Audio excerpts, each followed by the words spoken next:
Salut tout le monde, j'espère que vous allez bien. Dans ma troisième capsule du retour à l'école, j'ai eu envie de vous présenter la planification de ma première semaine avec les élèves. Si jamais ça vous intéresse, l'année passée, j'ai fait une capsule dédiée seulement à la première journée, donc la rentrée officielle des enfants. Je vais la mettre en fiche ici si vous voulez aller jeter un coup d'œil. Mais pour ce qui est de ma planification de la première semaine, si ça vous intéresse, je vous invite à rester avec moi parce que c'est parti. La première chose que vous devez savoir par rapport à la planification, c'est qu'on a planifié en fonction de périodes de spécialistes fictives parce qu'évidemment, on ne sait pas encore à quel moment nos élèves vont aller en édu, vont aller en musique. On sait seulement qu'on a entre 4 et 5 heures de spécialistes par semaine, fait qu'on a laissé ce nombre de périodes-là vides pour être sûr qu'on arrive bien dans le temps.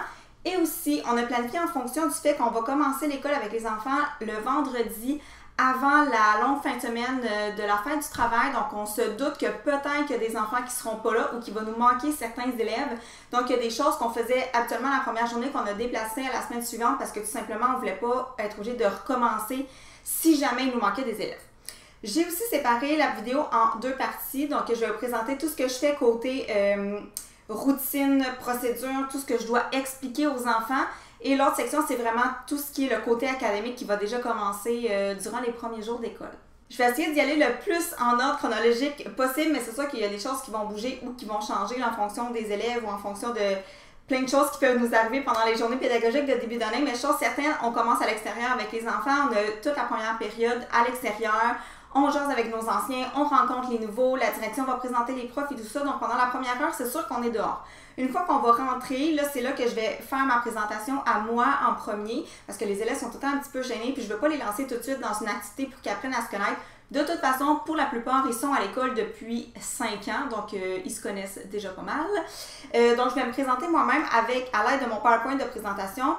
Dont j'ai pris l'idée de Madame Karine. Si ça vous intéresse, je vais vous inviter à aller consulter mon profil Instagram dans mes stories à la une. J'ai créé une pastille spécialement pour la rentrée scolaire, puis c'est là que j'ai présenté la plupart des documents dont je vais vous parler aujourd'hui. Donc, si vous voulez voir mon PowerPoint de présentation, allez sur mon profil Instagram, je l'ai montré.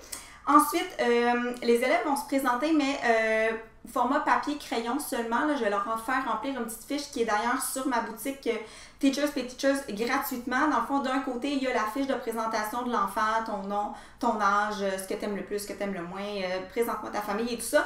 Puis de l'autre côté, il y a une activité complète, le dessin là, que j'ai fait comme un barbeau, puis les élèves doivent compléter ce dessin-là. Ça, je l'utilise dès qu'on arrive en classe, puis que là, bon, il y a des élèves qui ne sont pas encore arrivés, il y en a qui sont arrêtés à la toilette, ils cherchent leur place, moi j'arrive, je dépose mes choses sur mon bureau. Bref, le temps que tout le monde soit semi-installé, je vais avoir mis cette activité-là déjà sur leur bureau, donc ils vont pouvoir commencer ça, puis c'est une activité qui ne demande pas de gestion, qui ne demande pas d'explication non plus, donc c'est juste au verso de leur feuille de présentation. Ensuite, je vais dédier une période à l'exploration, à la découverte de la classe. C'est vraiment important pour moi d'expliquer chacun des coins, de montrer les bacs, où est-ce qu'on remet nos documents, où est-ce qu'on range nos affaires, parce que moi, mes élèves, ils n'ont pas de bureau, ils ont des tables, donc il faut que je leur présente tout ça, le coin informatique, le coin lecture et tout ça.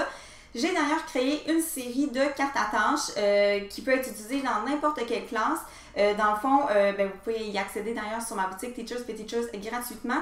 Dans le fond, je colle les cartes à tâches un peu partout dans la classe, puis avec une feuille lignée, mais les élèves se promènent pour aller répondre aux questions. C'est genre combien il y a d'ordi dans la classe, où se trouvent les responsabilités, où est le bureau du prof, des petites questions comme ça pour apprendre à se familiariser dans le fond avec la classe.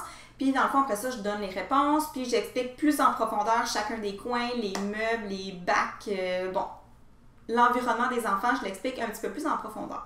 J'en profite ensuite pour faire un petit tour du fonctionnement de classe. Donc, c'est là que je vais présenter les responsabilités, c'est là que je vais parler du plan de travail, c'est là que je vais parler aussi de mon système de motivation. Moi, j'utilise Clash Dojo, mais mon système va encore changer par rapport à l'année passée. Donc, c'est là que je prends du temps pour leur expliquer ça brièvement parce que c'est sûr que je vais avoir à le réexpliquer là, dans les jours, voire les semaines suivantes. J'aime ça aussi que dès la première journée, les élèves puissent partir à la maison avec l'agenda et tous les documents administratifs, là, les formulaires pour l'infirmière, puis bon, un paquet de papiers qu'il faut leur donner, que je vais avoir préalablement placé sur leur table, donc ils vont avoir vraiment juste à les prendre, les mettre dans leur agenda, mettre ça dans leur sac.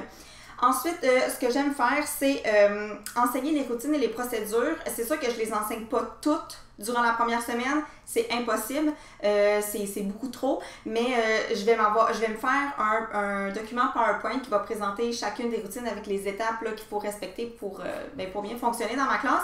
C'est sûr que je l'ai mis dans la première semaine, mais ça va commencer la première journée. La première journée, je me concentre vraiment juste sur le rang.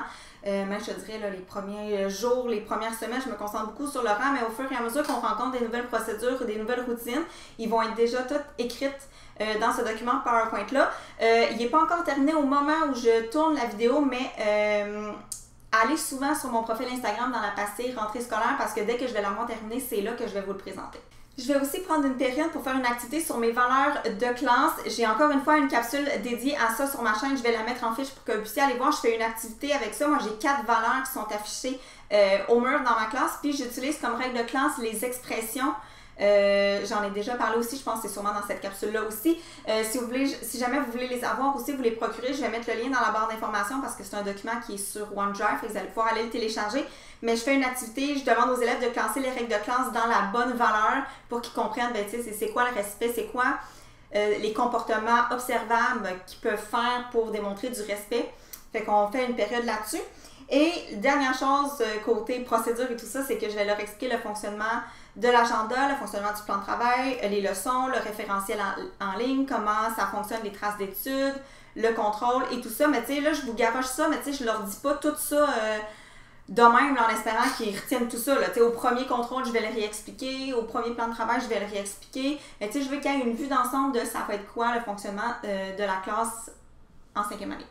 Pour ce qui est du côté plus académique, ben dès la première semaine, moi et mes collègues, on commence notre rotation ensemble. Donc, c'est-à-dire qu'on s'échange les groupes pour travailler en genre de décloisonnement. Puis dès cette semaine-là, il y a une de mes collègues qui va faire de la robotique avec les enfants. Il y en a une qui va faire de l'éthique. On parle du personnage du loup. On parle des préjugés et tout ça. Puis moi, je commence le projet sur l'école des gars. Fait que moi, je vais leur lire le roman tout simplement. Donc, on ne sait pas à quel moment cette rotation-là va avoir lieu encore. L'année passée, c'était le mardi où est-ce qu'on était tous disponibles pour faire ça. Là, on ne le sait pas encore, mais on sait qu'on va déjà commencer cette semaine-là.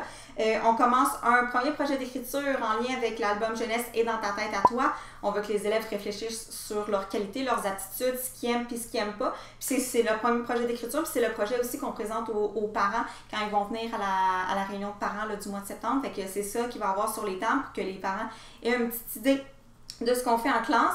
Je fais aussi les présentations orales en lien avec les jeux logiques. Donc, les élèves vont se mettre en équipe, ils vont prendre un jeu logique, ils vont se l'approprier, lire les règles. Puis après ça, on est le présenter à la classe, puis ça donne ma première présentation orale. Je dis pas que je fais tout ça dans la première semaine, mais c'est sûr que je le commence. Comme la période où les élèves vont devoir s'amuser avec les jeux puis lire les instructions, c'est sûr que c'est dans la première semaine, mais la présentation va venir peut-être un petit peu plus tard. On commence aussi l'univers social. On voit comment on fait pour lire une société. Donc, l'hydrographie, la végétation, la faune, la population, la culture, tout ça. On fait un retour là-dessus. Et surtout, on fait un retour sur ce qu'ils ont vu en 4e année pour que ce soit plus frais à leur mémoire parce que c'est de ça qu'on va repartir pour notre programme de 5e année. Si on a le temps, l'année passée, on avait eu le temps de faire un deuxième projet d'écriture. On veut que les élèves s'écrivent une lettre à eux-mêmes qui vont ouvrir à la fin de l'année. Donc, pour se donner 3 défis pour leur 5e année. Et finalement, en mathématiques, on construit le tableau de Pythagore avec eux pour les aider dans l'apprentissage des tables de multiplication, mais aussi pour voir l'arrangement rectangulaire. Quand on va voir l'aire et le périmètre, ça va être beaucoup plus simple pour eux, mais on construit le tableau de Pythagore avec du papier quadrillé géant. C'est pas les petits carrés qu'ils ont sur leur feuille quadrillée à eux, mais plutôt en format géant. Et qu'on voit vraiment là, le 1 x 10, le 2 x 10, le 3 x 10. Fait qu'ils voient que ça fait des rectangles, puis en même temps, on peut travailler les nombres carrés et tout ça, les jumeaux, les doubles et tout ça. Fait que ça ressemble à ça, ce qu'on fait durant la première semaine. Ça peut paraître beaucoup, mais on l'a fait l'année passée, ça s'est super bien passé. Puis on commence à travailler, mais on commence relativement relax. Je veux dire, c'est pas trop demandant pour les élèves déjà là en début d'année. Donc voilà ce qu'on fait avec nos élèves pour la première semaine. J'aimerais vraiment ça si vous pouviez me partager en commentaire qu'est-ce que vous faites avec vos élèves sur la première journée, la première semaine, qu'est-ce que vous trouvez super important de faire ou d'instaurer, qu'est-ce qui est votre go-to activité ou enseignement que vous faites dès le début de l'année. Et sans plus tarder, évidemment, je vais vous présenter le concours de cette capsule. Alors aujourd'hui, je suis en collaboration, je perds mes mots, avec Pierre-Anne et Alexandra. Étant donné que je vous parlais de planification dans la vidéo, je vais vous offrir la chance de gagner un de leurs planificateurs. Donc, vous allez pouvoir aller fouiller sur leur boutique si vous êtes la personne gagnante, puis choisir le planificateur de votre choix. Puis je vais m'occuper de vous envoyer tout ça une fois que vous allez l'avoir choisi. La seule chose que vous avez à faire, c'est me laisser dans les commentaires, c'est comme vous, votre relation avec votre planificateur. Est-ce que vous êtes du genre à planifier au jour le jour, à la semaine, au mois, ou bien vous vous lancez dans des grandes séances de planification, puis vous planifiez pour 2-3 mois de suite, comment vous l'utilisez, puis comment vous... C'est quoi votre genre d'enseignant? Vous êtes quel genre d'enseignante? Vous êtes quel genre de planificatrice? En tout cas, parlez-moi de votre relation avec votre planificateur dans les commentaires, puis vous allez avoir encore une fois 48 heures pour participer à partir du moment où la vidéo est en ligne jusqu'à vendredi à 22h. Et puis sur ce, merci d'avoir été encore là avec moi cette semaine. Il reste encore une seule vidéo Back to School, mais inquiétez-vous pas, je vais vous parler d'école toute l'année dans mes vlogs et dans mes vidéos de prof. Donc voilà, on se revoit la semaine prochaine.